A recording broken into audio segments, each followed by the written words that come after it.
United state of Bihar का सपना नीतीश कुमार साकार कर रहे हैं।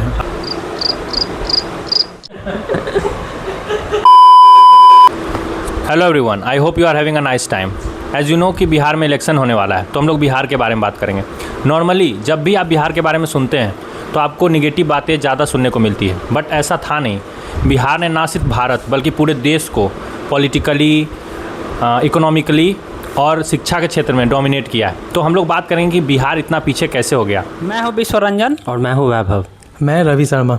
पता है कि यहाँ पे बिहार में कितना ज़्यादा प्रॉब्लम है। जैसे हम एक बार गए थे बाहर, तो देखे कि एक बूढ़ी औरत थी बैठी हुई, और वो क्या कर रही थी कि एक चावल का अनाज के लिए, मतलब लिटरली 1 किलो चावल का अनाज के लिए, जैसे मिलता है यहाँ पे राशन मिलता है, ठीक है। तो राशन में क्या होता है कि ज़्यादा 10 किलो, मतलब एक इंसान पर लगभग 5 किलो राशन मिलता है, सिर्फ 5 किलो, लिटरली 5 किलो में उसको पूरा ज़िंदगी, क्योंकि बूढ़ी औरत है, वो कहाँ कमाने भी नहीं आ सकती है। और लिटरली उसका घर वाला भी वैसा ही है कि वो भी गरीब ही। हम उस पर उसका घर वाला पे दोष नहीं देंगे कि हाँ वो घर वाला कि उसका बेटा को कमा के खिलाना चाहिए, ठीक है, नहीं खिला पा रहा है क्योंकि उसका भी प्रॉब्लम है कि भाई वो अपना बच्चा करे, अपना अथी का करे।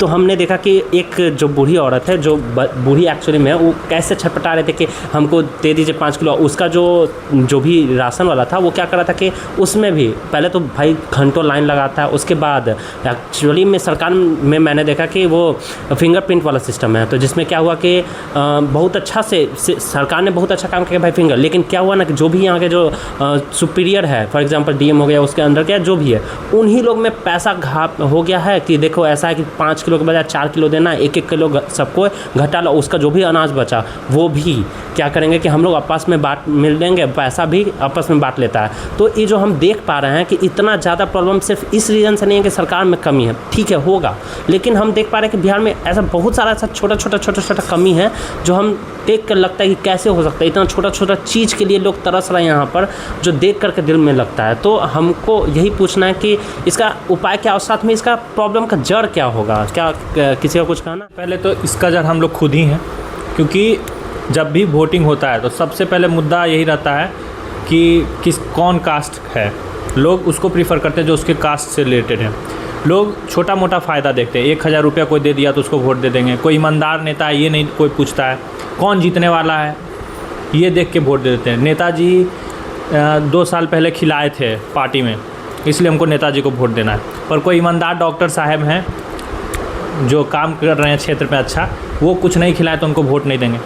या कोई ईमानदार इंसान है, वो चुनाव लड़ना चाहता है तो उसका मजाक उड़ा देंगे कि आप क्या इसमें पढ़ने वाले हैं, नेतागिरी आपके बस का बात नहीं है। तो जो अच्छा इंसान है उसको हम लोग शुरू में ही छाट देते हैं, और जो करप्ट इंसान है, जो अपराधी है, या जिसको ज़िंदगी में कुछ नहीं करना है, वैसा इंसान खुद ब खुद छट के नेतागिरी में आ जाते हैं। तो ये इस कारण वो पूरा शुरू से लेके लास्ट तक में पूरा सिस्टम करप्ट हो गया इसके कारण। और किसी को कुछ? तुमने जो बोला कि नेता या जो भी करप्ट है, सिस्टम करप्ट है, सिस्टम करप्ट तो है ही, मगर हम लोग जो बिहार के लोग हैं उन्हीं कहीं ना कहीं घर में ही शिक्षा कम पड़ती है। जैसे कि शिक्षा का मतलब कि डिग्री तो है, मगर वो सामाजिक जो ज्ञान है वो नहीं है। क्या हम लोग अपना अधिकार नहीं जानते हैं, वो अपनी पावरों को नहीं जान रहे हैं। इसमें हम ये भी बोलना चाहेंगे, जैसा शिक्षा का, जैसे तुमने बोला डिग्री, हाँ बिल्कुल सही बात है, डिग्री तो हम लोग खरीद लेते। पता है इतना ज़्यादा हम लोग का शिक्षा में प्रॉब्लम है कि आराम से पैसा दिया जाता है, ग्रेजुएशन का डिग्री या 12th का डिग्री या जो भी डिग्री है, मतलब इस हद तक हम लोग पीछे कर दिया, देने का कोशिश किया जा रहा है कि भाई तुम एक काम करो, तुमको डिग्री चाहिए, लो पैसा भेजो और डिग्री ले लो। मतलब भले ही तुमको कुछ उस चीज़ में नहीं आता हो, शिक्षा में तुम नहीं जानते हो, तुमको ये दिक्कत होगा, तुम आराम से डिग्री ले लो, कोई दिक्कत नहीं है। तो कहीं ना कहीं, और ये बात तो हम भी जानते हैं भाई, अगर किसी के पास शिक्षा नहीं, किसी के पास ये भी दिमाग नहीं है कि भाई हम कैसे अपने आप को प्रोग्रेस करें। कहा जाता है कि भाई किसी को, एक कोट बहुत अच्छा है कि किसी को अगर फ़िश दे रहे हो, यानी एक मछली दे रहे हो, तो तुम उसको खिला रहे हो। लेकिन अगर तुमको मछली मारना आ गया तो तुम उसका पूरा ज़िंदगी खिला दिए एक तरह से। बस एक दिन गए, तुम उसको मछली पालना सिखा दिया, तुम उसको मतलब मछली को पकड़ना सिखा दिया, तुम उसको पूरा ज़िंदगी खिला दिए। तो हम लोग में देखे हैं बिहार में कि एक सीधा ये काम करता है कि तुमको पैसा चाहिए, तुमको खाना चाहिए, ये लो 1 किलो चावल ले लो, तुमको अगर ये अच्छा तुम्हारा ये रोड नहीं बना, ये काम करो, तुम जाओ 1000 रुपया दे दिए हैं, आप अथी करो। मतलब इस तरह से इस हद तक नीचा जाते जा रहा है। हमको ऐसा फील होता है, बाकी सभी को कुछ फील होता है तो आप बता सकते हैं। जैसा वैभव बता रहा है कि एग्जैक्टली वो एकदम हम मेरे प्रोस्पेक्टिव से वही सोच रहे हैं कि अगर आप किसी को एक बार कोई चीज़ सिखा देते हैं तो कई गुना ज़्यादा वो है कि एक बार खिलाना या कोई एक बार मतलब समय काटने से ज़्यादा बेहतर है किसी को स्किल सिखा देना। लेकिन ये भी इसमें भी कोई शक नहीं है ना कि बिहार का जो सिस्टम है ना वो पहला वाला जो ऑप्शन है जिसमें कि एक दिन तुमको खाना खिला के तुमको पोट लिया जाता है, इसमें बिहार सरकार की गलती नहीं है, हमारी गलती है।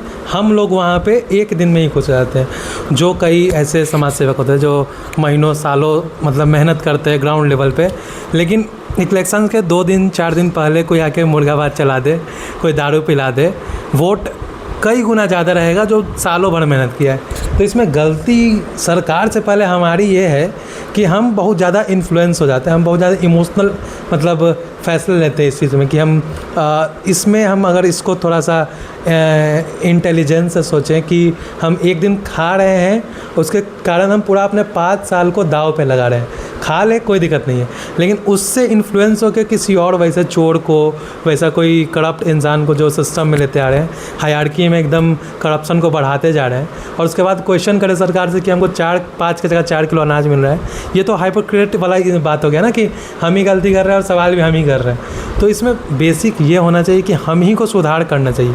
हम सुधरेंगे तब ही जो हायरार्की है उसमें कुछ चेंज आएगा। समय बहुत लगेगा, इसमें कोई शक नहीं है, लेकिन सही होने के लिए इनिशिएट ही करना होगा, इसके अलावा कोई ऑप्शन नहीं है। ऐसे ही बिहार इस बदहाल में ऐसे ही नहीं है, सरकार एक दिन में ना चाहे मतलब चाह के कोई चीज़ नहीं कर देता है। सरकार को कोऑपरेट करते हैं हम लोग कोई चीज़ करने में। अगर सरकार को ये दिख रहा है कि हम लोग 4 किलो अनाज दे के अगला साल उसको जिता दे रहे हैं, तो सरकार अगले साल 5 किलो कर देगा, फिर जीत जाएगा। लेकिन जिस सरकार को जब ये रियलाइज़ हो कि नहीं हमको अनाज से ज़्यादा हमको शिक्षा चाहिए, अनाज से ज़्यादा हमको अवेयरनेस कैंपेन चाहिए, अनाज से ज़्यादा हमको जो भी मेरा पलायन का है, जो भी दिक्कत हमको यहाँ पे रोज़गार का है, उस पे अगर हम मुद्दे पे बात करें और जो मुद्दा पे वो बात कर रहा है उसको हम जिता रहे, तो अगली बार ये क्लियर मतलब ये साइन जाएगा कि नहीं अब लोगों को अनाज नहीं, अब लोगों को रोज़गार चाहिए, शिक्षा चाहिए, जो भी बेसिक नीड हेल्थ का जो भी है। तो गलती हमारी है, इस चीज़ को हम ही से शुरुआत करना। जैसा कि विश्वरंजन तुम कुछ क्षेत्र में देखे हो, काम करते हो, तुम्हारे पापा भी बहुत जगह बिजनेस करते हैं तो तुम देखते होगे, तो तुम अपना एक्सपीरियंस इस बारे में बताओ कि बिहार में जो करप्शन है उस किस लेवल पे तुमने इस चीज़ को फील किया। हम लोग कब कितना बार इस लेवल पे कन्वर्सेशन किए, तो तुम अपना एक्सपीरियंस यहाँ पे बताओ इससे रिलेटेड। इस मामले में हम तुम लोग को बताते हैं, जैसे बिहार का RTO ऑफिस ले लो, जहाँ पे आप अगर ऑफिस में चले गए, आपको आम पब्लिक से ज़्यादा वहाँ पे दलाल रहेगा। 10,000 लेगा, 12,000 लेगा, आपको ड्राइविंग लाइसेंस बना के दे देगा, जाने की ज़रूरत नहीं है। आप कुछ भी काम, व्हीकल का कुछ भी काम है वहाँ पे जाइए और दलाल को पैसा दीजिए, काम हो जाएगा। मैं भी इसी बात पे थोड़ा सा आगे बढ़ाऊंगा कि एक्चुअली होता क्या है। हम भी एक्चुअली एक हॉस्पिटल में देखे हैं, हॉस्पिटल में हम रहे हैं, तो हम ये हॉस्पिटल हो गया, सरकारी स्कूल या जो भी हो, सरकारी कोई भी इंस्टीट्यूशन हो, इसमें हमने ये साफ देखा है कि जो भी सरकारी जगह है उन लोग को जो भी नौकरी कर रहा है उन लोग को ये लगता है कि वो एक्चुअली में नौकरी कर रहा है और उन लोग का दुनिया है ना। मतलब ऐसा उन लोग का सोचना है कि अच्छा ये पैसा हमको 60,000 रुपया 1 लाख रुपया मिल रहा है और अब हम क्योंकि यहाँ के प्रिंसिपल हैं, हम यहाँ के डॉक्टर हैं, तो अब हम ही जो हैं सो हैं। मतलब उन लोग को ये नहीं पता कि एक्चुअली में वो जो पैसा उन लोग को मिल रहा है वो इसलिए नहीं मिल रहा है कि कोई और है। मतलब ये उन्हीं मतलब जो जिन लोग के लिए वो काम कर रहे हैं ना, उन्हीं का पैसा उनको एक्चुअली मिल रहा है। लेकिन हमने ये देखा है कि जिसके जो भी ऊपर है, जो भी सुपीरियर है, वो ताकतवर हो जाता है, वो ऐसा ट्रीट करता है। जैसे फॉर एग्जांपल मान लो कोई डॉक्टर है, साफ दिख रहा है कि भाई 50 गो पेशेंट है, छटपटाया तो गरीबी में मतलब ऑफकोर्स 100% सरकारी हॉस्पिटल जा रहा है तो गरीबी होगा। उसके पास इतना पावर नहीं होगा कि वो चाहे तो एक बार कॉल करे और खटाक से आए एकदम तुरंत डॉक्टर आकर खड़ा हो जाए। गरीब है, गया है हॉस्पिटल में, लेकिन ये तो है ही कि उन लोग को जो गरीब है उन लोग को भी नहीं पता कि एक्चुअली ये मेरा ही पैसा ले रहा है, उसको जो सैलरी मेरा उन्हीं का पैसा मिल रहा है। लेकिन क्योंकि पैर पकड़ रहा है, सर प्लीज़ देख लीजिए मेरा बच्चा मर रहा है या जो भी है, बोलता नहीं अभी मेरे पास बहुत भीड़, अभी मेरे पास बहुत काम है, अभी हमको जाना है, वहाँ जाना है। हम अपने आँखों से देखे हैं ये चीज़ कि कैसे होता है कि भाई डॉक्टर बैठा हुआ है, लिटरली अपना चाय नाश्ता खा रहा है और उधर वहाँ पे पीछे मतलब 20-30 गो पेशेंट मतलब ऑफकोर्स अगर किसी को बीमारी है तभी ना हॉस्पिटल में वो एडमिट है, तो उसमें भी आराम से चिल मार करके बैठा हुआ आराम से होते हैं। लेकिन यहाँ पर इस तरह से ये भी देखो, उन लोग का भी अगर हम पर्सपेक्टिव देखा जाए तो उन लोग में भी साफ बोलता है कि हम कैसे करें, यहाँ पे हम मतलब 100 को पेशेंट है उसमें हम अकेले कैसे देखें, इसलिए हम भी अपना नॉर्मल ज़िंदगी तरह से जी रहे हैं, बस ये चीज़ हम देखें हैं। तो मेरा कहने का मतलब बस इतना ऐसा कि सिर्फ ये नहीं है कि मतलब जो ऊपर वाला है वो सिर्फ लूटता है या ऊपर से बस दबाव देता है, नीचे वाला को भी उतना आइडिया नहीं है। उन लोगों को लगता है कि भाई जो हमको कर रहा है, या डॉक्टर है, वो टीचर, वो प्रिंसिपल है, या जो भी है, वो लोग फ्री में हम लोग को पढ़ा रहा है। मतलब एक्चुअली में दिखता है सरकारी स्कूल में जो भी जाता है वो फ्री ही पढ़ाई होता है, और वो जो टीचर हो, लेकिन वो जो टीचर वो फ्री में नहीं पढ़ा रहा है, वो पढ़ा रहा है क्योंकि उसको पैसा मिला। पैसा किसका मिल रहा है? हम लोग का पैसा। हम जो भी सामान खरीदते हैं, फॉर एग्जाम्पल जो भी, एक चीज़ तो और यहाँ के लोग को नहीं पता है कि एक्चुअली में जो टैक्स हम लोग नहीं, जो बहुत लोग बोलते हैं कि हम लोग टैक्स ही नहीं देते हैं, लेकिन एक्चुअली आप लोग को नहीं पता है। आप लोग को लगता है कि टैक्स आप नहीं दे रहे, लेकिन आप जो सामान मान लीजिए आप पार्ले जी भी खरीद रहे हैं ना, वो भी 3 रुपये में से 1 रुपया जा रहा है टैक्स। 3 रुपया हो सकता है कि 2 रुपया टैक्स जा रहा है, 1 रुपया ही उसके पॉकेट में जा रहा है। जो भी वो फैक्ट्री लगाया वो उसके पास पॉकेट में सिर्फ 1 रुपया जा रहा है, 2 रुपया हो, और वो एक्चुअली में 2-2 रुपया करके कितना ज़्यादा रुपया हो जाता है, आप लोग को आइडिया भी नहीं है। जो आपके यहाँ रोड नहीं बन रहा है, जो भी आप लोग को दिक्कत हो रहा है, वो इसलिए नहीं है कि सरकार के पास पैसा कम है, मतलब होगा कम, लेकिन इतना है कि हाँ आपके यहाँ वो जो ऊपर ही वाला खा जा रहा है। तो बस यही मेरा कहना था। और इसका जो रीज़न है वो अवेयरनेस की कमी है। जैसे कि बैलेंस ऑफ पावर का बात, जो मदद लेने जाता है वो बहुत कमज़ोर लोग होते हैं, ठीक है, और जो मदद करने वाले लोग वो बहुत पावरफुल लोग होते हैं। यदि उनके अंदर अवेयरनेस हो, या जैसे कोई मिडिल क्लास वाले लोग जाते हैं हॉस्पिटल में सुविधा लेने के लिए और उनको नहीं मिलता है तो वो सुना देते हैं बढ़िया से, तो उनको करना पड़ता है प्रेशर के कारण। तब बैलेंस ऑफ पावर का गेम है। नॉर्मली किसी को कोई हेल्प नहीं करने जाता है। जैसे ये लोग गए हैं तो किसी को परेशानी हो रहा है तो ये लोग एक दूसरे को हेल्प भी नहीं करते हैं।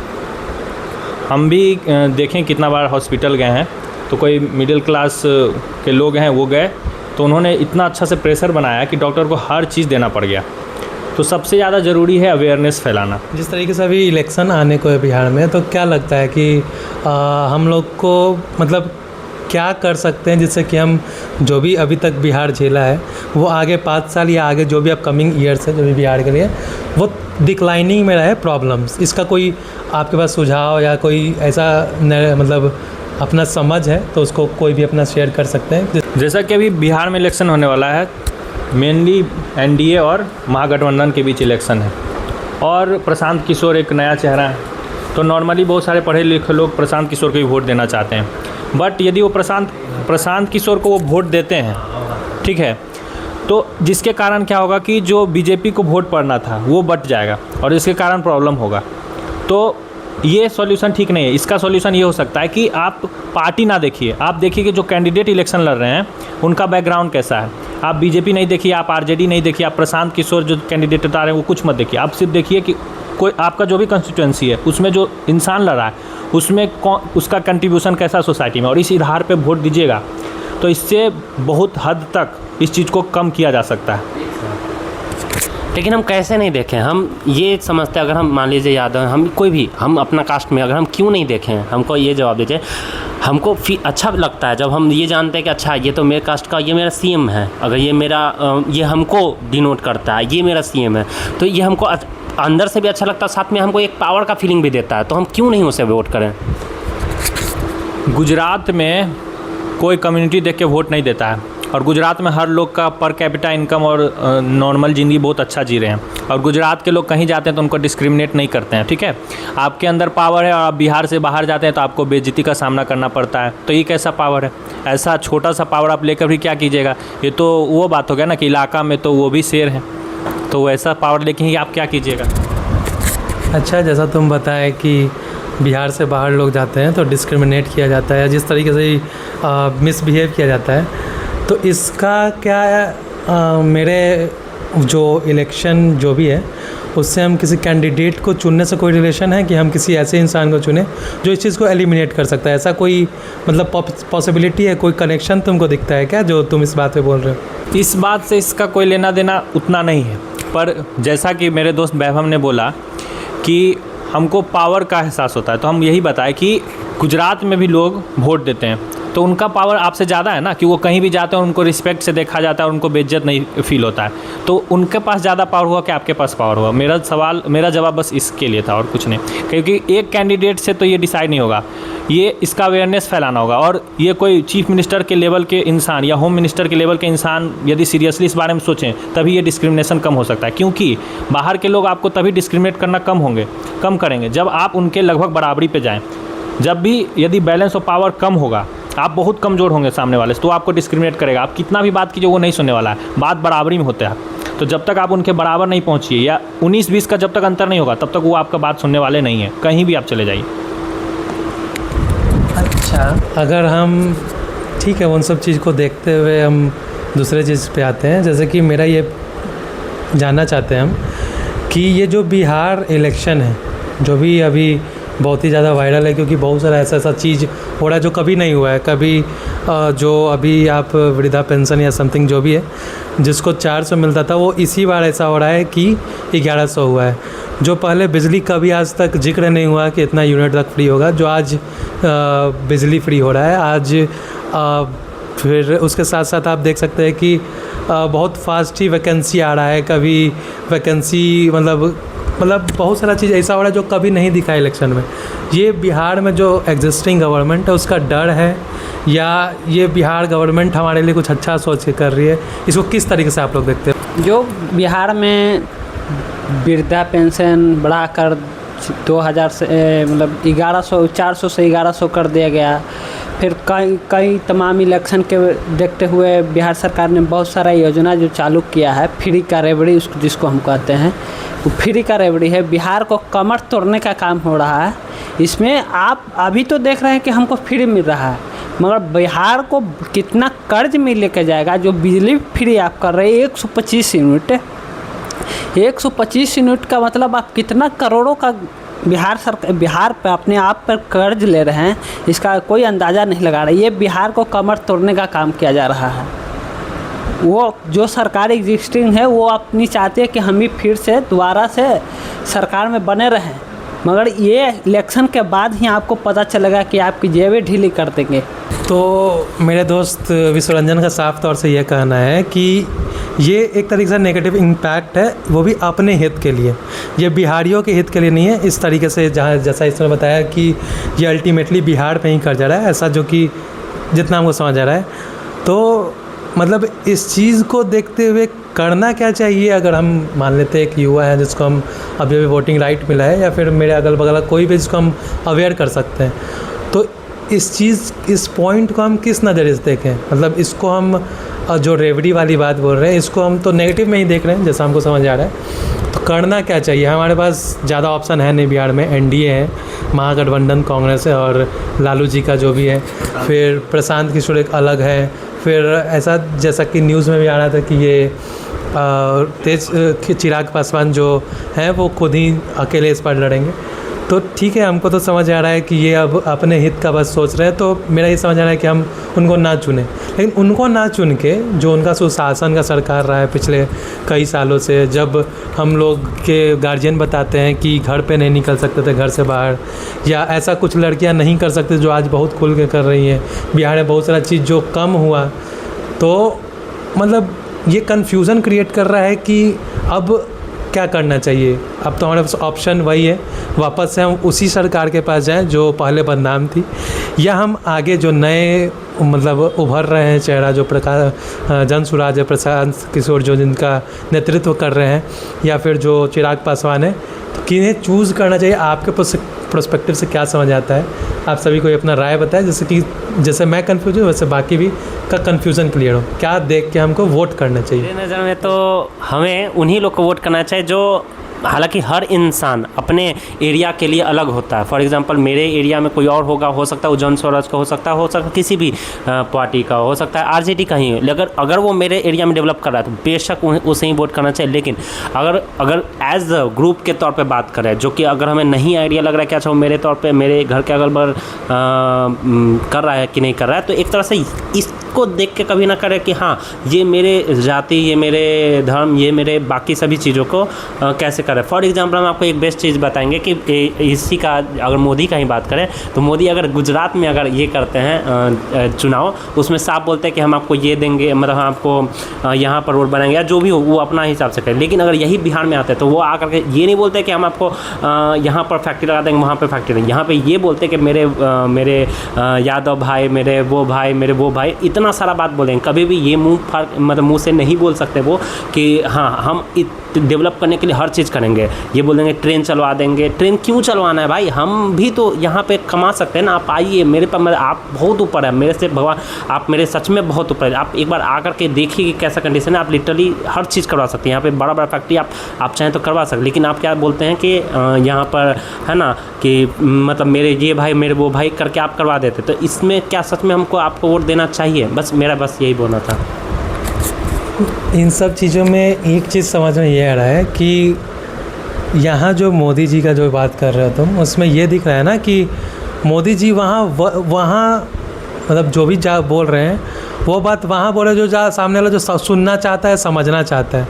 तो इसमें गलती अपनी समझे या मोदी जी की समझे? गलती अपनी या किसी और का नहीं, गलती तो अपनी है। अगर जो हम लोकल पार्टी को चुनते हैं, जैसे ग्राम पंचायत का जो भी चुनाव होता है, आपको इतना हिम्मत नहीं, आपको इतना जानकारी नहीं है कि हम मुखिया से कैसे लड़के उससे जो भी हमारी हक के लिए चीज़ें हैं वो हमको दे। आजकल बिहार में क्या चलता है जनरली कि आपको अगर कुछ भी काम है तो मान लीजिए कि हम मुखिया का चेला हैं, हमारा इंदिरा आवास पास हो जाएगा, मगर ये आप नहीं जानते हैं कि आपको कुछ नहीं मालूम है, आप मुखिया के लिए किसी काम के लिए नहीं है, मगर आपका इंदिरा आवास नहीं पास होगा। यहाँ पे लोगों को मतलब जो भी एक गांव हो या कुछ भी हो, वहाँ के लोगों को एक यूनाइट होकर रहना चाहिए एक सोशल के तौर पे। कि मान लीजिए कि हमारे यहाँ जो छोटा पार्टी से जो भी ग्राम को मुखिया हो, इसे हक की लड़ाई जो भी हो, जिस चीज़ के लिए उससे डिमांड किया जाए। जब तक नीचे से हम अपने नीचे से नहीं बात करेंगे लोगों से, मान लीजिए कि वार्डे है हमारे गांव का, तो उससे हम उसको डिमांड नहीं करेंगे तो फिर ला के देगा कहाँ? वो तो सरकार का फ्री का जो रेवड़ी मिलता है वो थमैले चल जाएगा। आप यूनाइट होकर उससे डिमांड करिए कि ये चीज़ चाहिए, नहीं तो हमको पास करा के दो। उसको वहाँ से छोटे से स्टार्ट करके उसको बड़ा तक ले जाना चाहिए। मान लीजिए कि हम ग्राम पंचायत से वार्ड से मिले, वार्ड को कहें यूनाइट होकर, वार्ड कहेगा मुखिया से, मान लीजिए कि मुखिया भी नहीं सुन रहा है तो फिर उससे ऊपर पावर से अति कराएंगे कि भाई ये चीज़ होना चाहिए कि यहाँ पे फैक्ट्री लगना चाहिए, या फ्री कराए नहीं चाहिए, यहाँ फैक्ट्री चाहिए, हमको लोग को रोज़गार चाहिए, ये चीज़ करो। सवाल ये था मेरा कि जो हम लोग, जैसा कि वैभव बोल रहा था कि मोदी जी आते हैं वहाँ पे ये बात करते हैं और बिहार में कुछ और बात करते हैं, मतलब कॉन्टेक्स्ट अलग होता है। यहाँ पे लेबर क्लास के कॉन्टेक्स्ट में बात करते हैं, वहाँ पे सुपीरियर क्लास के कॉन्टेक्स्ट में बात करते हैं। मतलब वहाँ पे बात करते हैं कि हम ये फैक्ट्री लगाएंगे, यहाँ पे ये पोर्ट बनाएंगे, यहाँ पे वो काम करेंगे। लेकिन जब भी बिहार में आते हैं ना तो वैसा बात करते हैं कि हम आपके लिए एक ट्रेन जारी कर रहे हैं, यहाँ से लेके गुजरात तक जाएगी, जिसमें अपने बच्चे को बैठ के काम करने के लिए भेज सकते हैं। ये हास्य वाली बात है कि आपको ऐसी चीज़ बोल रहे हैं और लोग वहाँ ताली बजाते हैं। तो ये सब तो ठीक है, इन सब में गलती किसकी है? बस मेरा क्वेश्चन ये है कि अगर वहाँ मोदी जी ये बोल रहे हैं कि हम यहाँ फैक्ट्री लगाएं, यहाँ पे बोल रहे हैं कि आपके लिए मज़दूरों के लिए ट्रेन खोल रहे हैं, तो इसमें अगर ताली बजा रहे हैं या जो भी हो रहा है तो इसमें गलती किसकी, हमारी या मोदी जी? मोदी जी का तो गलती बाद में, सबसे पहले तो गलती हम लोग का खुद है।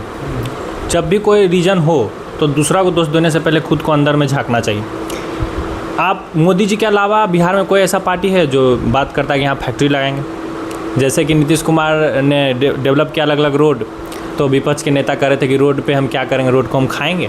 तो ऐसा मेंटेलिटी रहेगा लोगों का तो डेवलपमेंट के बारे में कैसे होगा? वैसे वैसे लोग का 80 विधायक चुन के चला आता है पार्लियामेंट में, तो कैसे होगा ऐसे? अब जैसे मोदी जी हैं, मोदी जी वही पॉलिटिक्स अपनाएंगे जो बिहार के बाकी लोग अपना रहे हैं। मोदी जी अपना नुकसान क्यों करेंगे? मोदी जी अपना नुकसान कर लेंगे यदि दूसरा बारे में पॉलिटिक्स करें और उनको फ़ायदा ना हो, तो वो ऐसा क्यों देखेंगे? वो देखेंगे ना जिस हिसाब से आप वोट दे रहे हैं। जैसे मोदी जी को दिल्ली में नुकसान हुआ था फ्रीबीज के कारण, तो मोदी जी भी ये मौका लपक लिए, दिल्ली में बहुत सारा फ्रीबीज दे दिए। जैसा जनता चाहेगा मोदी जी वैसा काम करेंगे। मोदी जी से एक्सपेक्टेशन रखना ये हम लोग का गलती है। हम लोग को अपने फ़ायदे के लिए देखना चाहिए कि किससे हम लोग को ज़्यादा फ़ायदा निकल सकता है। बीजेपी रहे, राजद रहे या जदयू रहे, हम लोग को किसी एक पार्टी के लिए नहीं रहना है। हम लोग को हर पार्टी जिससे जैसा फ़ायदा लेके उस हिसाब से हम लोग को सोचना पड़ेगा, तभी हम लोग ज़्यादा बेनिफिट निकाल सकते हैं। बार बार बीजेपी, राजद, जदयू पे जा रहे हो, तुम एक पार्टी को हर बार भूल जा रहे हो, जो कि इमर्जिंग अभी न्यू पार्टी है जनसुराज। तो तुमको क्या मतलब वो इतना अंडररेटेड लगता है कि हम जिक्र भी नहीं कर रहे उसके बारे में, मतलब क्यों ऐसा? नहीं, वो दिमाग में जैसे अभी ये जो जनसुराज पार्टी है वो एक साल में नॉर्मली 1 साल हुआ बना हुआ, तो उसका भी वोट परसेंटेज जो चांस है 10% के आसपास है। पार्टी तो अच्छा है और हम चाहते हैं कि प्रशांत किशोर 1-2 बार कम से कम सीएम बने, हम भी देखना चाहते हैं कि वो क्या करेंगे। बट अभी जैसा संभावना है और जैसा यहाँ के लोग हैं वो उनको वोट देकर जिताने नहीं वाले, तो इसलिए हम उनको कम उनका बारे में जिक्र कर रहे हैं। मेरा ये सवाल है कि हम 2-3 एग्जांपल लेते हैं, जैसे कि नीतीश जी का, जैसा कि आप लोग देखते होंगे कि कुछ मानसिक स्थिति हमको शायद बहुत जगह दिखता है, न्यूज़ में देखते होंगे कोई आईएएस के सिर पे गमला रख देते हैं, कभी कुछ कर देते हैं, कभी कुछ ऊट पटांग बोल देते हैं। तो ये उनका मानसिक स्थिति दिखलाता है कि कमज़ोर है शायद, और उम्र भी हो गया है। और उसके साथ साथ एग्जांपल में हम लेते हैं कि जो आपके अभी अपोजिंग में है ये क्या नाम है उनका, तेजस्वी जी, जिनका क्या है कि उनका भी कुछ स्टेटमेंट अच्छा भी होता है, बहुत अच्छा होता है, तो कुछ बहुत ही एकदम ग्राउंड लेवल का रहता है कि उसका कोई इतना प्रतिष्ठित इंसान बोल रहा है, इस सोचने पे मजबूर कर देता है। जैसे उनका एक हम वीडियो देखें कि एक वीडियो उनसे एंकर पूछ मम्मी है फेंक देंगे गाना। एक तेजस्वी जी का एक हम न्यूज़ एंकर से मतलब उनका क्वेश्चन था कि अच्छा तेजस्वी जी, आप इस पर क्या कहना चाहेंगे कि बिहारियों को बाहर में जाना पड़ रहा है, पलायन करना पड़ता है, ऐसा कुछ क्वेश्चन था। तो उनका जवाब ये था कि बिहारियों से ही पूरा देश चल रहा है। बट यहाँ पे एक मतलब उनको ये शायद नहीं पता होगा, इतने बड़े नेता होने के बावजूद भी, कि बिहारी जाकर बाहर राज नहीं कर रहे हैं, वहाँ पे नौकरों वाली ज़िंदगी जी रहे हैं। वहाँ पे दूध काट के रखा जाता है, मतलब कहीं भी चौल में कहीं भी जैसे तैसे ज़िंदगी काट रहे हैं। तो वो वहाँ कहीं जाके अपना नाम या अपना मतलब भूमि का नाम नहीं मतलब ऊंचा कर रहे हैं कि हम बिहारी हैं, वहाँ पे छिप के अपना पहचान छिपा के ज़िंदगी काटने के लिए मजबूरी में जाते हैं। बट उनका जैसा कहना था कि बिहार में बिहारी नहीं जाएंगे तो बहुत सारा अर्थव्यवस्था रुक जाएगा। फिर वैसे ही कुछ और नेता हैं, वैसे उसी के तरीके से जैसे प्रशांत किशोर जैसे हुए जनसुराज के, उनका भी कोई चीज़ बहुत अटपटा होता है, लेकिन उनका जितना भी ये अभी एग्जिस्टिंग पार्टी है उनका जो भी बात इलॉजिकल रहता है, जो भी आप सुनिएगा अगर प्रशांत किशोर एकदम ऑपोजिट रहता है, थोड़ा सा लॉजिक दिखता है। तो इन सब के बावजूद भी जैसे कि उनका कहना है जो कि अगर आप इस चीज़ पे ताली बजा रहे हैं, प्रशांत किशोर को हम कोट कर रहे हैं कि अगर आप ताली बजा रहे हैं कि मोदी जी आपके लिए ट्रेन दिए हैं यहाँ से वहाँ जाके काम करने के लिए, तो आपके दुर्भाग्य की स्थिति है। ये सब उनका कुछ लाइन है। तो इस चीज़ पे आप क्या कहेंगे, जो इतना बिहार को बेसिक लेवल से, जैसे बिहार प्रशांत किशोर 2.5 साल से 3 साल से गांव घूम रहे हैं, जो कि आप देखेंगे कि हर जगह न्यूज़ में भी है कि मतलब ऐसा नहीं है कि छिप के कैसे अभी जो भी एग्जिस्टिंग जो भी नेता, प्रतिपक्ष नेता जो भी है, हमको नहीं दिखता है कि उतना खुल के बात करते बिहार को लेके। ठीक है, वो प्रशांत किशोर कुछ भी नहीं है अभी बिहार में, बस इनका पार्टी है और उसके अलावा कुछ नहीं, लेकिन एक अच्छा विज़न के साथ उनका चल रहे हैं जो बिहार में है। तो क्यों ना हम उनको एक चांस दें, या फिर ऐसा हम क्यों कह रहे हैं कि अभी वो न्यू हैं? हमको तो नहीं दिखता है उनके बातों से कि वो पॉलिटिकल क्षेत्र में न्यू हैं। हाँ, बिहार के लिए नए हैं, बिहार के राजनीति के लिए नए हैं, लेकिन प्रशांत किशोर का अगर आप इतिहास देखें तो कई सालों तक यूएन में काम किए। तो बस मेरा यही कहना है कि एक्सपीरियंस की कमी नहीं है, बस प्रीवियस हिस्ट्री नहीं रहा है कि वो कभी राजनेता रहे हों या कुछ भी रहे हो। तो इस बेसिस पे ये कहना कि हम उनको लंबा समय अभी लेंगे देखने में, तो आप उनको राजनीति में लाओगे तब ना देखोगे, हर कोई तो पहली बार आता है। तो इस पे आप अगर इंडिविजुअल तरीके से अगर आप ये सोचें कि आपको अगर मौका दिया जाए कि प्रशांत किशोर हो, नीतीश कुमार हो और तेजस्वी यादव हो, तो आप किन्हें अपने मतलब मुख्यमंत्री के रूप में देखना चाहेंगे और क्यों? जो प्रशांत किशोर और नीतीश कुमार और तेजस्वी यादव में, तीनों में अगर चुनने के लिए बोला जाए तो नीतीश कुमार को बहुत सालों से काम करते हुए काम कर रहे हैं, मगर अब इनको हम मेरे राय से उनको हटा के ये तेजस्वी यादव को भी नहीं बनाना चाहिए। एक नया पार्टी जो भी आए जनसुराज करके तो उनको हमको लगता है कि एक बार मौका मिलना चाहिए, हम अपनी तरफ से मिलना चाहिए उनको। हाँ, तो मेरा सवाल था कि आखिर तुम बोला कि जन स्वराज को एक बार मौका मिलना चाहिए। अरे भाई, तो ये यादव में अगर वो भी तो पहला है, वो उनको नहीं मौका मिलना चाहिए? वो भी कितना अच्छा काम कर सकते हैं, और वो भी कहा जाता है युवा नेता के तौर पर उनको जाना जा रहा है, तो वो क्यों नहीं? देखिए, अगर मेरे पर्सपेक्टिव से पूछा जाए तो वो युवा तो हैं, मगर उनको जो बेसिक जानकारी है वो सिर्फ राजनीति कर सकते हैं। धरातल पर जो ज़मीनी पर रख कर कैसे डेवलपमेंट किया जाए वो नहीं कर पाएंगे। वो क्यों नहीं कर पाएंगे? क्यों नहीं कर पाएंगे? जो भी कुछ साल पहले नीतीश कुमार के साथ भी काम किए वैसा हमको कुछ दिखा नहीं है, लगा भी नहीं, काम भी वैसा नहीं हुआ, तो वो इसलिए हम अपनी राय से उनको नहीं। अगर आप तेजस्वी जी को बोल रहे हैं कि वो कुछ नहीं किए हैं, कुछ भी, वो डेली अपने मतलब कॉन्फ्रेंस में यही बोलते हैं कि हम 17 महीने मतलब शासन किए और हम 3 लाख 3.5 लाख जॉब दिए। तो ये मतलब ये एक फैक्टर नहीं है उनको मतलब कभी मौका देने का आपके हिसाब से? 3 लाख 3.5 लाख जॉब देने की बात कर रहे हैं तो वो ज़रूरत था बिहार को, आप अपने पॉकेट से ला के नहीं दिए। बिहार को ज़रूरत था, ज़मीनी स्तर पर उसकी ज़रूरत थी, इसलिए आपने वो चीज़ को बहुत दिन से, मान लीजिए 10 साल से आप बंद किए हुए रहेंगे। आपको अगर जब इलेक्शन आएगा तब मान लीजिए कि पार्टी में आएगा, इलेक्शन में आएगा, और फिर उसको निकाल के फिर कह रहे हमने इतना जॉब दिया, ये कहाँ का न्याय है? मान लीजिए 10 साल वैकेंसी मत दीजिए, तो फिर कहाँ से ये एक तरह से दिखाता है कि किस तरह से रोका जाता है। फॉर एग्जांपल, जब तक इलेक्शन नहीं है तब तक सारा नौकरी को हाथ में पकड़ के रोक दो, किसी को नौकरी मत दो, किसी को कुछ मत दो, चुपचाप से बस बैठे रहो। जैसे ही इलेक्शन आया कि इलेक्शन आते ही खट से सारा नौकरी खोल दो, फिर बोलो कि हम तो इतना सारा मतलब इतना सारा हम सबको नौकरी दिए। ये क्या सही चीज़ है? ये तो मेरे नज़र में तो सही चीज़ नहीं है कि हाँ इतना 5 साल तक सबको भूखे रखो, और फिर जब मेरा समय आया तो खट से मतलब जब समय दिखा कि हाँ तो खट से सबको मुँह में एक चम्मच खाना दे दो। अभी बोला हम तो खाना खिलाते हैं ना, ये मेरे एंगल से तो सही नहीं है। बाकी Tejashwi Yadav is good in taking credit. इससे पहले जब नीतीश कुमार बीजेपी के साथ थे सरकार में, उस समय भी रोज़गार मिल रहा था, और अभी भी इलेक्शन के समय नीतीश कुमार रोज़गार दे रहे हैं। आपका ही सवाल था ना ये बात कि बहुत सारा रोज़गार दिया जा रहा है, तो यही काम उस राजद के समय में भी हो रहा था। तो पर बीजेपी ने ये क्रेडिट नहीं लिया, पर तेजस्वी यादव बढ़ चढ़ के ये क्रेडिट ले रहे हैं। तो क्यों माना जाए कि आपने ये रोज़गार दिया है? क्यों नहीं माना जाए कि ये नीतीश कुमार का काम था? तो इसको कहा जाएगा कि he is just taking credit, और लोग उनको क्रेडिट दे भी रहे हैं ज़बरदस्ती में। असली में ये उनका कोई काम ही नहीं था। और यदि सच में आप इतना इंटरेस्टेड हैं तो उनसे 2 सवाल पूछना है। पहला सवाल कि 1990 में भ्रष्टाचार हुआ था कि नहीं हुआ था, ठीक है? और यदि भ्रष्टाचार नहीं हुआ था, बहुत अच्छा समय चल रहा था, जंगल राज नहीं था, तो आप वही समय अभी भी कीजिएगा पॉलिटिक्स वैसा कि नहीं? और यदि आप सेम पॉलिटिक्स कीजिएगा तो वोट देने वाले यदि अभी भी उनको वोट दे रहे हैं तो बधाई हो, आप इसी लायक हैं, ठीक है? और दूसरा चीज़ कि आपको मानना है कि जंगल राज था, तो सबसे पहले आप अपना घर से शुरुआत कीजिए। यदि जंगल राज बिहार में था तो आप भी वही तो आपको सज़ा देना चाहिए ना, जो जंगल राज में काम किया, तब ना आप विकास का बात कीजिएगा। आपको घर से शुरुआत करना चाहिए। ये चीज़ हो गया। आपने पूछा था अलग अलग पार्टी का प्रेफरेंस के बारे में, इसका मैं जवाब दे दूं कि राजद से तो सवाल हो गया कि प्रेफरेंस देना चाहिए कि नहीं देना चाहिए। और आप नौकरी देने वाले हैं, नौकरी देने में एक बार फिर से एक और राजद से सवाल पूछ रहे हैं, आप नौकरी देने वाले कौन होते हैं इस मामले में? आपके पास क्या क्वालिफिकेशन है? जब भी आप नौकरी के लिए जो रिक्रूटमेंट दे रहे हैं उसमें क्या क्वालिफिकेशन खोजता है?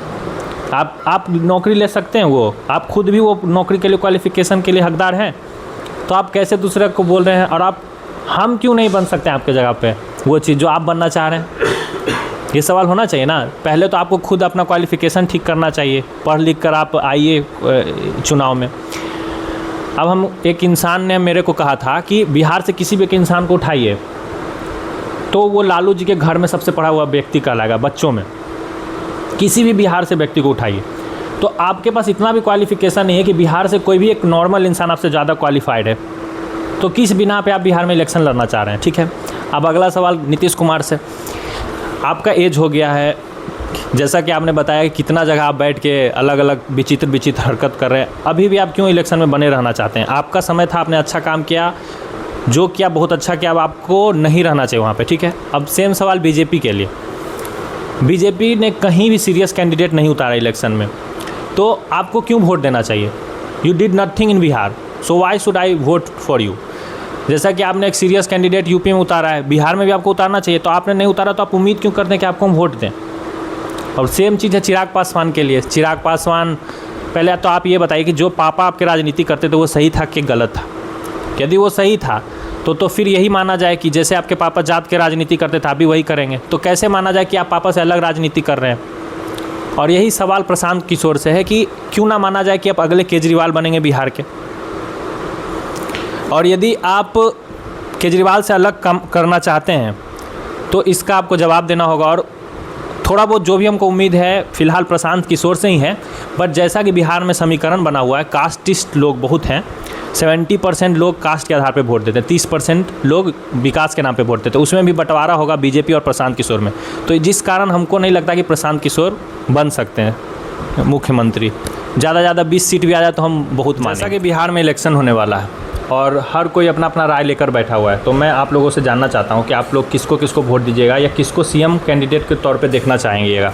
मेरे से पूछा जाए तो हम ये बोलेंगे कि तेज प्रताप यादव को वोट देंगे, क्योंकि वो मेरी नज़र में भाई वो नया नेता है और उसके पापा भी बहुत अच्छा काम किए हैं बिहार में। आई थिंक उन्हीं के कारण से इन बिहार को पूरा वर्ल्ड जान चुका है, तो हम तो इसलिए वोट देना चाहेंगे। मेरा इलेक्शन के लिए सोच है कि बात अगर देखा जाए तो द पॉइंट किया जाए तो प्रशांत किशोर को ही चाहेंगे कि उनकी पार्टी जो जन स्वराज है उनके लिए हम वोट करें। उसका रीज़न ये है कि वो करेंगे नहीं करेंगे तो किसी को नहीं पता है, बट बात एटलीस्ट वो मुद्दे की करते हैं, जो भी बिहारी से रिलेटेड प्रॉब्लम्स है उसी पे वो बात करते हैं, इसलिए बस हम उनको चूज़ करना चाहते हैं। बिहार में बचपन से रहे उनको तो भाई दम होना, हर एक कोना कोना लगभग पता, उनको पता है कि कितना ज़्यादा दुख में लोग जी रहा है। मतलब वो तो बचपन से देखते हैं, वो क्रिकेट भी खेलते थे तो हाँ, मतलब देखो उनको पता होगा कि वो कितना ज़्यादा किसी को स्ट्रगल होता है एग्ज़ाम देने में। ये कोई भी जैसा का भाई में ही अपना क्या क्या कर लेता है, देख कितना आता है कि अपना बिहार के लिए अपना भाई को सब अलग कर देता है कि बड़ा भाई है ना नहीं अच्छा से संभाल पाए, इसीलिए बड़ा भाई को अलग कर दिया गया। बड़ा भाई किया गया ये पता है आपको? हाँ पता, वैसे तो वो तो छोटा भाई भी किया, इसका मतलब वो भी तो आई थिंक दूसरे से शादी किया है। मतलब उसमें कौन सा, अगर ऐसा आप सही बताए, सोचिए कितना ज़्यादा बड़ा बात है। आपने बोला कि उनका बड़ा भाई जो कि एक प्यार के तौर पे उनको इसलिए अलग कर दिया गया, ठीक है। आपको पता है कि ये जो तेजस्वी यादव वो भी किसी दूसरे कास्ट में शादी किए हैं, बल्कि न सिर्फ कास्ट बल्कि एक धर्म ही एक तरह से अलग ले लिए थे, है ना, बताए ना। और जहाँ तक कि हमको पता है कि ये यादव समाज बहुत ज़्यादा सिंसियर होता है अपना कास्ट में शादी करना होती करना, उसके सिर्फ इसको ख़त्म करने के लिए वो इतना बड़ा मतलब इतना बड़ा चीज़ किए कि दूसरे धर्म से शादी कर ले, इतना बड़ा त्याग करते हैं पूरा बिहार के लिए। फिर दूसरा चीज़ ये देखिएगा कि मतलब उनको पता है आपको कि वो 9th भी आई थिंक फेल कर या पास किया जो ही हो, तो उनको पता है कितना प्रॉब्लम होता है स्टूडेंट सबको, कितना ज़्यादा दिक्कत होता है, लगभग कोई पास ही नहीं कर पाता। तो इसीलिए वो क्या करते हैं कि कोई भी फेल नहीं करे, ऐसा सिस्टम बना दिए हैं कि आपको बस डिग्री दीजिए। वैसे उनका वो वैसे तो कभी ओथी में आए ही नहीं है, लेकिन हम बस बोल रहे हैं कि उनको पता है कितना ज़्यादा। तो हमको लगता है ऐसा कि स्टूडेंट का वो सुनेंगे कि मतलब है ना, जाति का वो सुनेंगे, फिर उसके बाद ऑफकोर्स युवा नेता है तो वो सुनेंगे ही। तुम्हारा अल्टीमेटली कहने का ये है शिक्षा के क्षेत्र में कि कभी बच्चा फेल नहीं होगा। कैसे? चोरी करके? चोरी करके क्या फ़र्क पड़ता है, बस डिग्री लेना है ना, बस डिग्री लेना है। क्या ये सही है? अपने दोस्त की बातों को बताना सही करना चाहता हूँ और अच्छे से। तेजस्वी यादव का मुद्दा जो है बहुत बड़ा है। तेजस्वी यादव बहुत बड़ा करना चाहते हैं बिहार के लिए। जब वो सीएम बनेंगे तो बिहार में कोई बच्चा को सताया नहीं जाएगा पढ़ाई के नाम पे। बिहार में वो अपने माँ बाप को बता सकता है कि सीएम 9वां पास नहीं है, तो आप हमको क्यों ऐसा बोल रहे हैं? आप बोलते हैं कि ये बनो वो बनो, सीएम तक इस लेवल पे पहुंचे। ये तेजस्वी यादव का मकसद है, इसलिए उन्होंने ऐसा नहीं किया। वो कर सकते थे ऐसा, कौन सा बड़ा बात था? तो आप लोग समझिए राजद के इस त्याग को। तो इस त्याग को क्या नाम दूँ? सबसे पहले तो ये है, और दूसरा ये है कि कहना सही है कि बच्चों का किस्मत चमक जाएगा उनके सीएम बनने के बाद। मतलब किसी पे एक प्रेशर नहीं रहेगा, जो ज़िंदगी में लोग कहाँ बहुत दूर दूर सुनते हैं कि पढ़ाई का प्रेशर था तो ऐसा कर लिया वैसा कर लिया। इससे पढ़ाई के साथ साथ एक और चीज़ होगा जो आप लोग शायद ब्रॉडर व्यू में नहीं देख पा रहे हो कि बच्चों का डेथ रेट घटेगा। जो लटक जाते हैं पढ़ाई के प्रेशर में वो एकदम मतलब वो बोलते हैं ना सडनली लो हो जाएगा, जो अभी लाखों में वो 100 में सैकड़ों में हो जाएगा। तो कहीं ना कहीं तेजस्वी यादव को मतलब इस पर्सपेक्टिव से हम भी चाहें कि वो बिहार का सीएम बने। मैंने सुना है कि तेजस्वी यादव कैप्टन थे विराट कोहली का, क्या ये सही है? नहीं, वो कैप्टन थे इंडिया टीम का। उसमें जब विराट कोहली पानी पिलाते थे तो तेजस्वी यादव बैटिंग करते थे, बॉल मारते थे, जब बाउंड्री से बाहर जाता था तो सुनील नारायण जो वेस्ट इंडीज़ से वो बॉल पहुंचाने आते थे, जब बैटिंग करते थे तो बहुत लंबा लंबा छक्का मारते थे। अभी भी छक्का मारते हैं। तो अभी है कि बीजेपी के नेता बॉल उठा के लाते हैं क्योंकि बहुत लंबा क्षेत्र मतलब चेंज हो गया ना, पॉलिटिकल में आ गए।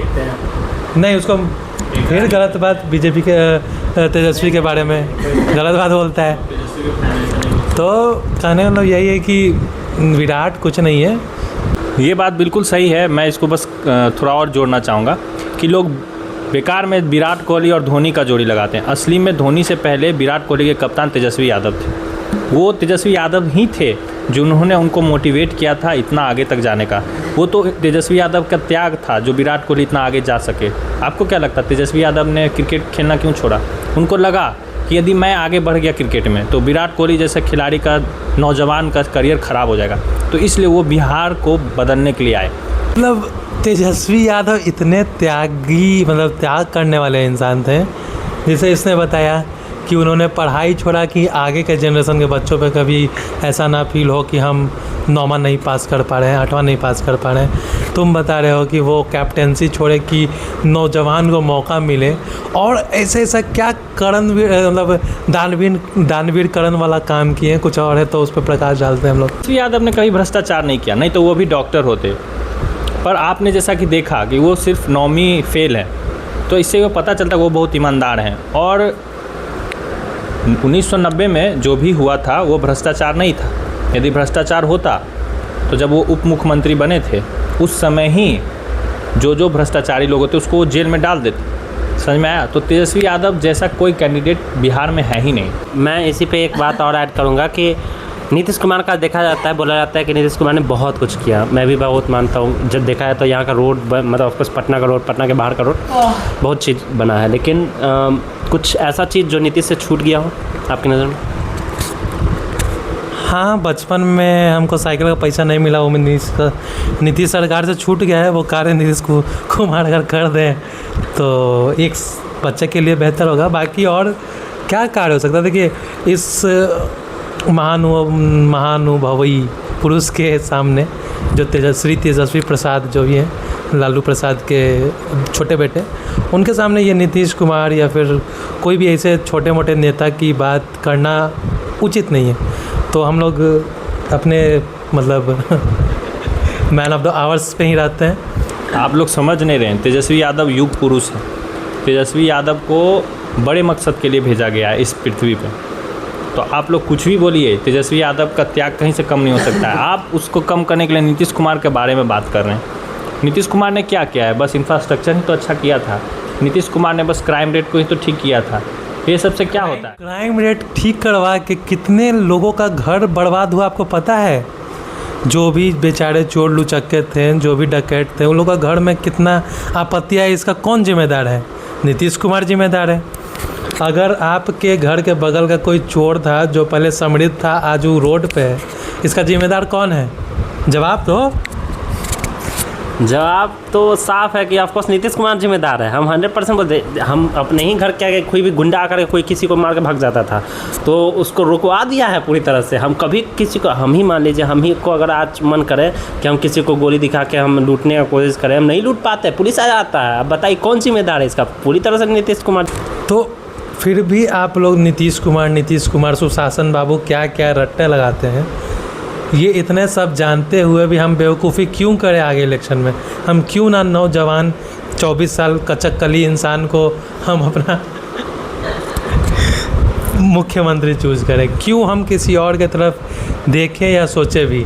अगर आपके पास कोई उनके जैसा कर्मठ, मेहनती, मतलब अच्छा सोच, बच्चों के लिए, शिक्षा के लिए, नौजवान या फिर युवा या फिर महिलाओं के लिए सोचने वाला है तो बताइए। दाम बढ़वा के निहर बात बोलते हैं ये हैं। सुशासन बाबू काम किए हैं थी दारू चालू करवाए ना जे, देखते नहीं हैं रोड पर कितना सब दारू पी के गिरता है। ओकरा चलते वो सब गांजा पीता है। कभी कभी सुशासन बाबू को ना देखते हैं कि एकदम जेंटलमैन निहर भाषण देते हैं कि करना है तो बिना है ठीक करिए। आप लोग नीतीश कुमार को ऐसा नहीं बोल सकते हैं, समझ में आया ना? नीतीश कुमार के गुरु, नीतीश कुमार किसके गुरु हैं आपको पता है? तेजस्वी यादव। तेजस्वी यादव को ये पॉलिटिक्स कौन सिखा रहा है? नीतीश बाबू सिखा रहे हैं। तो आप लोग ऐसे इल्ज़ाम नहीं लगा सकते नीतीश कुमार पर।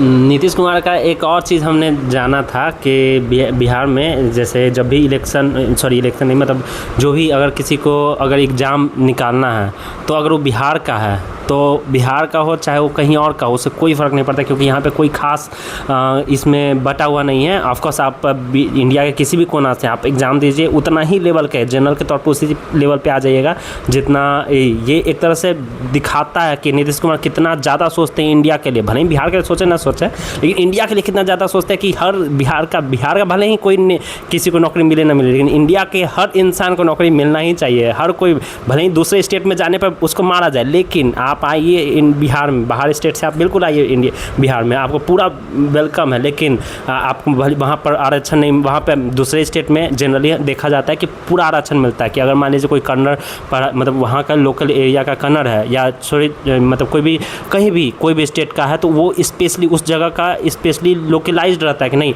इससे ज़्यादा आपको आरक्षण, मतलब इससे ज़्यादा आप नहीं उस सीट पे जा सकते हैं। लेकिन यहाँ पे ऐसा कुछ भी नहीं है, हर कोई भर सकता है। ये कौन सोचता है? ये एक तरह से कोई महापुरुष ही होगा वही सोच सकता है कि पूरा इंडिया में ग्रोथ करे, भले ही बिहार का जो गरीब है और गरीब हो जाए उसे कोई फ़र्क नहीं पड़ता है। तो ये एक तरह से हमें ना जाए तो भाई महापुरुष का सोच है। देखिए ये सब तो छोटा छोटा बच्चा वाला बात कर दिए आप ब्रॉडर चीज़ नहीं समझ रहे। अभी वो नयका आए हैं प्रशांत किशोर जी, देखवे किए होंगे थोड़ा बाल गंगड़ेला जैसा है। वो बोलते हैं कि सरकार आएगा ना 1 घंटा में दारूबंदी हटा देंगे। अरे उसका सोचिए ना जी, जो बेचारा जो डिलीवरी बॉय है जो दारू बेच रहा है अभी, उसका घर का क्या आर्थिक स्थिति रहेगा? दारू का दुकान खुलवा देगा, उसका घर में जो अभी रोटी पानी 4 गाड़ी लगल है जो तेल डला रहा है दारू बेच के। आप किसी का डायरेक्ट सीधे रोज़गार छीनने की बात कर रहे हैं, दे तो रहे नहीं छीन रहे हैं। इतना गिरा हुआ सोच लेके आप बिहार में लोगों को सुशासन और क्या क्या बोलते हैं, मतलब इसका कोई लॉजिक बुझाता है? आप किसी के पेट पे डायरेक्ट बोलते हैं लात मार देंगे। अगर आप सुशासन लाना चाहते हैं तो दारू बंद कराइए, खाना बंद कराइए, जितना चीज़ ब्लैक में होगा उतना लोगों को रोज़गार मिलेगा। लोग नया युवा जुड़ेंगे, गाड़ी पे बैठेंगे, बैग में भरेंगे, लेके जाएंगे। जो चीज़ जैसे ब्लैक होगा तब ना दाम बढ़ेगा जी, और दाम बढ़ेगा तो आदमी उसको थोड़ा बीच में उसका कमीशन खाएगा, वैसे कमीशन खाएगा तो नौयुवा को रोज़गार मिलेगा। यूनाइटेड स्टेट ऑफ बिहार का सपना नीतीश कुमार साकार कर रहे हैं, आपको पता नहीं है? वो एक पैरेलल इकोनॉमी बनाना चाहते हैं, समझे ना? ब्लैक चीज़ का, जैसे कि शराबबंदी उन्होंने किया तो वो ब्लैक मार्केट में बिक रहा है, तो एक पैरेलल इकोनॉमी तैयार हो रहा है। तो वो 2 इकोनॉमी बिहार में चलाना चाहते हैं कि बिहार देश से अलग तरक्की करे। ये बात आपको समझना होगा नीतीश कुमार के इस त्याग को और नीतीश कुमार के इस विजनरी सोच को।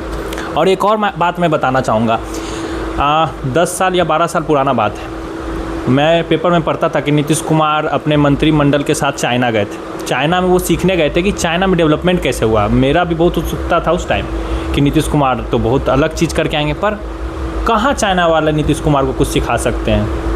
चाइना तो गए पर चाइना से कुछ लाए नहीं, उल्टा हमको लगता है कि चाइना वालों कहीं सिखा के चले आए होंगे कि कैसे बनता है विकास। और देखिए चाइना कितना डेवलप किया उस टाइम में। तो आपको नीतीश कुमार से सीखना चाहिए कि नीतीश कुमार ने चाइना तक को जाकर सिखा डाला।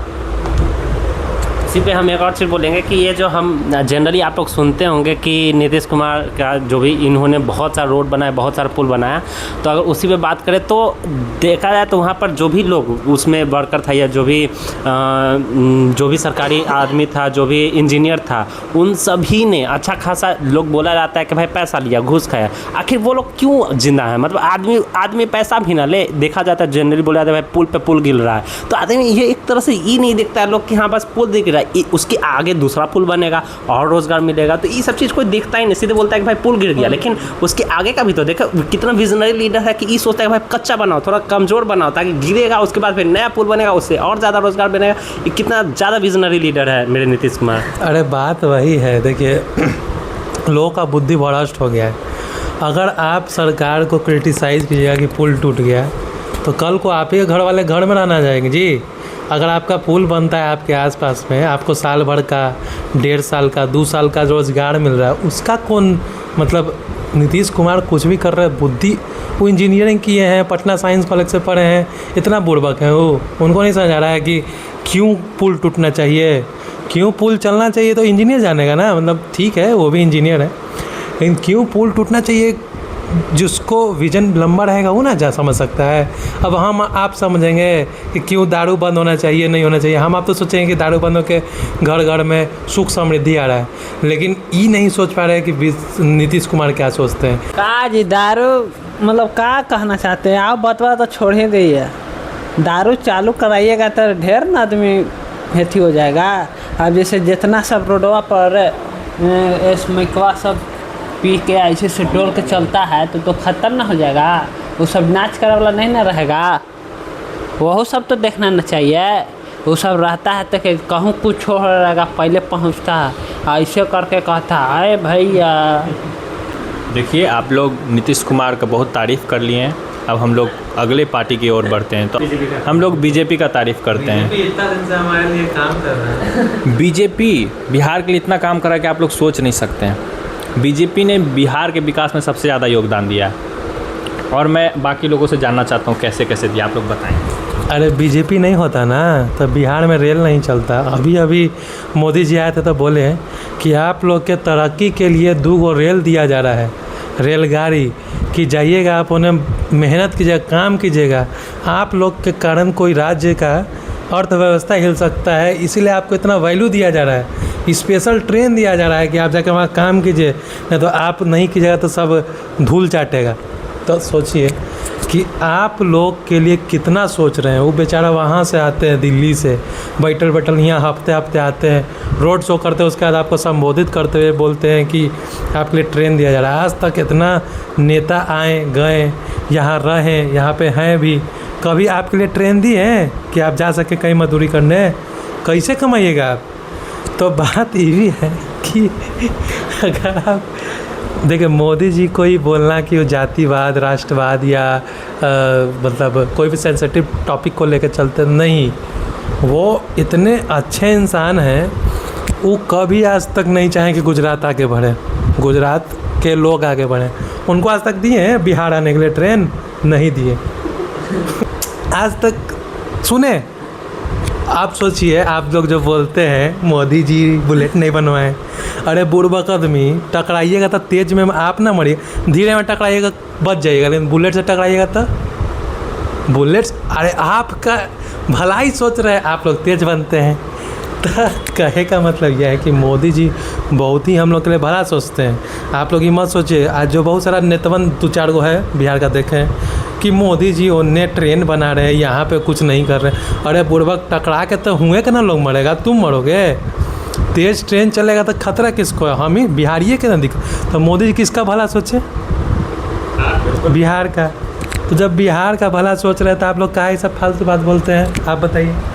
हम भी यही बोलेंगे कि जैसे हम लोग तो भाई कितना ज़्यादा अपना में रहते हैं, एक साथ रहते हैं। अगर मान लीजिए मोदी आके नहीं बताएं कि मेरे ये भूमियार भाई, मेरे वो भाई, तो कितना हम लोग अपने में लड़ना स्टार्ट कर देंगे। हम लोग जातिवाद भूल जाएंगे कि जातिवाद के तौर पे उनको अलग किए हैं ना, हम लोग को कितना आपस में जुड़ाए हैं। अगर वो लोग नहीं, अगर मोदी जी आकर यहाँ पे बोले, अगर यहाँ पे मोदी जी आके नहीं बोले ये बात तो चांस है ना कि हम लोग जातिवाद भूल जाएंगे, जातिवाद के तौर पे सोचना स्टार्ट नहीं करेंगे। तो जातिवाद के तौर पे कितना ज़्यादा महत्व देते हैं मोदी जी, ये सब चीज़ दिखता नहीं है किसी को। ये नहीं दिखता है कि भाई पूरा ऑल ओवर इंडिया कितना काम कर, भले ही बिहार में इसलिए काम नहीं कर रहे हैं क्योंकि वो पूरा ऑल ओवर इंडिया काम करना। अगर बिहार में भी काम करेगा तो फिर ऑल ओवर इंडिया कैसे काम करेगा? आखिर एक ही जगह ना इंसान हाथ में लगा सकते हैं, इसीलिए बिहार में काम नहीं करते, बहुत सारा चीज़ छोड़ देते हैं, खाली यहाँ पे 2-3 चीज़ कर देते हैं। पूरा इंडिया में काम करना है, ठीक है, गुजरात में सबसे ज़्यादा काम करना है, बाकी सब जगह पे बहुत अच्छा कर, इनसे बिहार में इसलिए नहीं रखा क्योंकि बिहार के लिए बहुत दूर का सोच के रखे हुए हैं कि देखो ऐसा है कि पूरा इंडिया जब डेवलप कर जाएगा तो एक समय आएगा पूरा दुनिया वाला आकर के हम लोग को अच्छा करेगा, इसलिए बस थोड़ा दूर का सोच के रखे हैं। बस मेरा तो यही कहना है। इसका जो बात कहना एकदम 100% सही है। मोदी जी का हम विजन समझ पाते जितना, वो चाहते हैं कि जो भी 28 राज्य है उसमें 27 को पहले संपूर्ण कर दे। 28 के समय क्योंकि कोई और काम रहेगा नहीं, एक के बार सबसे एकदम मतलब कैसे बताया कि जैसे कि मानो कि पूरे 28 राज्य में 2800 लेबर लगा हुआ था, 2700 लगा था एगो छोड़ के बिहार को। अब वो जब सब काम कर लेगा, जितना टाइम उसमें लगा होगा, ये 2700 फिर बिहार में आएगा, एक के बार दम उभरेगा इतना तेज़ी दम बुलबुला के ना नहीं बर्दाश्त होगा। तो मोदी जी सरप्राइज़ देना चाहते हैं बिहार जिसे क्या बोलते हैं, शिक्षा की भूमि, कर्म की, जो भी बोलते हैं बिहार को, उस चीज़ को भूल गए हैं लोग। तो इसको कुछ नया देना होगा ना, तो अमेजिंग दुनिया बनाना चाहते हैं, इसको मतलब अलग करना चाहते हैं, बिहार को एक नया नज़रिया देना चाहते हैं। मैं मेरे दोस्तों की बातों को ही पूरा करना चाहता हूँ। बिहार शिक्षा की भूमि रही, बिहार पॉलिटिकल भूमि रही, पहला राजधानी बिहार ही था, पॉलिटिकल राजधानी बिहार का, भारत का। तो मोदी जी युग पुरुष हैं। मोदी जी चाहते हैं कि United labour state of Bihar बने, जिसमें बिहार को अलग नज़रिए से देखा जाए। जैसे पोल्ट्री फार्म में मुर्गी तैयार होती है तो मुर्गी कितना जगह फेमस हो, वैसे बिहार से मज़दूर फेमस हो जाए, बिहारी मज़दूर को ब्रीड के तौर पे देखा जाए, ये बिहारी ब्रीड, ये स्पेशल ब्रीड है। तो ये जो ब्रीडिंग ब्रांडिंग हो रहा है, ये मोदी द्वारा ही संभव है। ये युग पुरुष मोदी ही कर सकते हैं, कोई और ये काम नहीं कर सकता है। समझ में आ रहा है? तो इसलिए मोदी जी बहुत इंपॉर्टेंट है, इसलिए वो गुजरात के तरफ ट्रेन बढ़ाते हैं कि हम लोग का ब्रांडिंग हो। समझ में आ रहा है आप लोगों को? स्पेशली देखा जाए कि ब्रीड कौन सा है। फॉर एग्जांपल अगर मान लीजिए कोई यूपी का ब्रीड दिखा तो नहीं ये अच्छा लेबर नहीं होगा। कोई अच्छा लेबर के तौर पे देखा जाए कि हाँ सिर्फ अच्छा ये मान लो कोई IAS बन गया, नहीं ये बिहार से नहीं तब अच्छा है, ये तो भाई अच्छा लेबर वाला ब्रीड है, ये ब्रीड उसमें अच्छा फिट नहीं करेगा, इसको लेबर वाला ब्रीड रखो, वही ज़्यादा फिट करता है। एक कहीं हम ऐसे ही सोशल मीडिया पे देख रहे थे, तो इसी से रिलेटेड एक छोटा सा कहानी है जो बताना चाहेंगे हम, कि एक कोई रेजिमेंट था, कोई पता नहीं कौन सा रेजिमेंट का बात था बट था, तो उसमें कोई कर्नल या लेफ्टिनेंट थे जो ऑफिस के बाहर थोड़ा घास ज़्यादा हो गया। तो जनरली क्या होता है कि आर्मी के लोग ही खुद ही से सब काटते साफ़ करते हैं, लेकिन कुछ ज़्यादा था, तो जो सीनियर थे वो अपने जूनियर से बोलते हैं कि बाहर में जाके वो सब साफ़ करवाओ। तो उनको लगा कि स्टाफ ज़्यादा चाहिए, तो वो एकदम चिल्ला के बोले कि मतलब अनाउंस करते हुए कि 4 बिहारी को पकड़ के लाओ। मतलब इतना इज्जत है ना कि बड़ा बड़ा ऑफिसर बिहारी को खोजा जाता है, किस लिए? घास काटने के लिए, लैट्रिन साफ़ करने के लिए, झाड़ू मारने के लिए। मतलब जितना अच्छा काम मतलब क्या, साफ़ सफाई अच्छा काम हो गया, कोई चीज़ स्वच्छता करना, ये सब अच्छा काम में ना होता है जी। तो जितना भी अच्छा काम है ना, अगर मान लो घर बनाना है, किसी का घर, अरे किसी का सपनों का घर बनाना है तो खराब काम है। सपना करना है, किसी का सपना बनाना है, किसी के आप सपना पूरा कर सकते हैं, अपना हो ना हो, आप किसी का पूरा ज़िंदगी का मतलब एक सपना होता है घर होना, उसमें आप बहुत बड़ा भागे भारी हैं। आपको मिस्त्री नहीं बोलता है, मिस्त्री जी बोलेगा। तो इसका रीज़न यही है कि आप बहुत बड़ा हिस्सेदार हैं उसके सपने का। और ये सौभाग्य है आपके बिहार का कि आप बिहार में रह के भी तमिलनाडु, केरला, आंध्र प्रदेश, यूएई तक जाते हैं। क्या करने? मजदूरी नहीं, फिर गलत बात बोलते हैं। मजदूरी नहीं, आप किसी के मतलब ख़राब समय में सहभागी हैं, बहुत अच्छा किसी के समय में आप मतलब पहुंचाने में एक बहुत बड़ा रोल अदा कर रहे हैं। आप मानिए कि कोई बड़ा बिजनेसमैन है, वो गाड़ी से चलता है, अगर आप गाड़ी बिहारी होकर गाड़ी नहीं साफ़ कीजिएगा तो 10 दिन से ज़्यादा गाड़ी चला पाएगा, 10 दिन गंदा साह लेगा। ये 11वां दिन इतना गंदा हो गया आप गाड़ी चला नहीं पाइएगा, रोड पे दिक्कत होगा आपको गाड़ी चलाने में। लेकिन आप ऐसे इंसान हैं कि आप उसका गाड़ी साफ़ कर रहे हैं, आप उसका ज़िंदगी बचा रहे हैं, काहे सब नहीं समझते हैं जी। चलिए आगे बताइए। नॉर्मली जब कोई डॉक्टर बनता है तो उसको डॉक्टर बोलते हैं, इंजीनियर बनता है तो इंजीनियर बोलते हैं, पर जब मिस्त्री बनता है तो उसको मिस्त्री जी बोला जाता है। इसीलिए तो बता रहे हैं। इसका इम्पोर्टेंस अलग है। आप लोग अब मिस्त्री जी बनने के लिए आपको पढ़ना भी नहीं पड़ता, इतना मेहनत से बचाया जा रहा है कि पढ़ लिख के क्या करोगे, बन जाओ मिस्त्री। डॉक्टर इंजीनियर बनोगे तो सब बोलेगा सिंपल चीज़। कोई तो अब दोष लगाना सिखाना चाहिए। जैसे डॉक्टर इंजीनियर बनता है तो लोग क्या करते हैं, उस पर दोष थोप देते हैं, ये तो अमीर है, ये तो भारत को लूट रहा है। पर जब आप मिस्त्री बनिएगा तो आप इल्ज़ाम लगाइएगा है ना, ये तो आपको तो कोई ब्लेम कर नहीं सकता है। तो मोदी जी इसलिए कितना दूर का सोच रहे हैं भाई। मोदी जी युग पुरुष हैं। कितना दूर का सोच रहा है। वही तो ये कोई देखा ही नहीं, इस तरीके से कोई एक्चुअल में देखा ही नहीं। कितना दूर का सोच के रखे हैं मोदी जी, मतलब कोई सोच भी नहीं सकता है कि इस तरह से कोई सोच सकता है। मतलब ना कि पूरा यूएई पूरा वर्ल्ड को सप्लाई करना चाहते हैं लेबर, इसीलिए पूरा 27 स्टेट के लिए जो हो सकता है करते हैं। बस 28वां स्टेट जो बस अलग रखे हैं कि नहीं, बीमारू स्टेट के तौर पर सबसे नीचे में रखना, उस पर से ताकि एकदम वर्ल्ड क्लास बने लेबर यहाँ का। तो यही ला ना मोदी जी को लाए थे 2014 में मनमोहन सिंह के हटा के। वो ढेर खराब काम करके चल गए थे मनमोहन सिंह। मोदी जी के तो बारे में बहुत तारीफ़ हो गया। अब जैसा कि मेरा दोस्त ने मनमोहन सिंह के बारे में बात किया है, तो मनमोहन सिंह के साथ साथ कांग्रेस के भी बारे में बात करते हैं कि कांग्रेस ने बिहार के विकास में कितना योगदान दिया। कांग्रेस ने इतना योगदान दिया है कि आज कांग्रेस नामक पार्टी बिहार में रही नहीं। इसका मतलब समझ में आ रहा है आपको? इतना विकास कांग्रेस ने किया बिहार में कि बिहारी लोग उस बात को भूल गए। कैसे नहीं भूलेंगे? आखिर जो भी योगदान देता है उसको लोग भूल ही जाते हैं। कांग्रेस ने कभी क्रेडिट नहीं लिया, लोग करके क्रेडिट लेते हैं, कांग्रेस ने कभी क्रेडिट नहीं लिया। इस बात को आपको समझना होगा। और आप लोग भी इस बारे में बताइए कि कांग्रेस ने कितना योगदान दिया। इतना अच्छा काम किया कि अगर दिख गया बीजेपी यहाँ पर है तो चुपचाप से चले गए लालू के साथ, उन लोग के साथ लड़ रहे हैं। मतलब सोचे देखिए कितना ज़्यादा दिमाग वाला काम करता है कि कैसे भी बीजेपी को ये लालू को जिताने के लिए, क्योंकि हम लोग तभी लालू का बात किए कितना ज़्यादा जरूरी हो लालू के पार्टी को जीतना। तो इसीलिए वो क्या काम करते हैं कि दूसरे पार्टी में जुट करके उसको बढ़ोतरी करवाते हैं। तो ये सब कोई सोच भी नहीं सकता है। कांग्रेस भी कितना दूर का सोचता है, बस सोचता है कि कितना अच्छा हुआ कि वो लोग जीते और साथ में अपना चीज़ छोड़ करके किसी को उठाना, इससे बड़ा कोई चीज़ होता है क्या? नहीं होता है। तो इसीलिए हमको लगता है कि कांग्रेस इतना भले अपना परिधान दे, अपना खुद गला काट करके दूसरे का हाथ में थमा देता है अपना सर कि लीजिए आप मेरा वाला वोट भी ले लीजिए और साथ में आपका वोट तो है ही। तो ये एक तरह से बलिदान है। इस सब बलिदान को सिर्फ कांग्रेस कर सकता है। और मतलब हाँ, ये बात अलग है कि यहाँ पर जो भी डेवलपमेंट है वो सब हो ना हो क्या फ़र्क पड़ता है, लेकिन इतना पीछे कर देना है कि बाकी सब चीज़ सोचने की ज़रूरत ही नहीं पड़े। बस हमको बस साथ में देना, किसी का साथ देने के लिए बिहार में रहना, इससे ज़्यादा कुछ नहीं हमको कांग्रेस से है। राजा तो हर कोई बनता है, पर कांग्रेस ने कभी राज गद्दी के बारे में नहीं सोचा। वो किसी भी पार्टी से समझौता कर लेते हैं। क्यों? क्योंकि वो बिहार के लिए भलाई चाहते हैं। आप राजद देखिए या नीतीश कुमार के साथ गठबंधन देखिए, भले ही कांग्रेस का लाख बेइज्जती हो जाए, भले कन्हैया कुमार को स्टेज से बाहर फेंक दिया जाए, उससे कभी कांग्रेस पीछे नहीं हटी। कांग्रेस ने हमेशा राजगद्दी के लालच नहीं रखा। तो आपको इस बात को समझना होगा कि लेबर रिपब्लिक ऑफ बिहार बनाने में कांग्रेस का भी बहुत बड़ा भूमिका है। आप इस भूमिका से पीछे नहीं हट सकते हैं। जो भी ब्रांडिंग हम लोग का मोदी जी कर रहे हैं, ये कांग्रेस के बनाए बेस में ही हो पा रहा है। आप लोग को ये बात समझना होगा।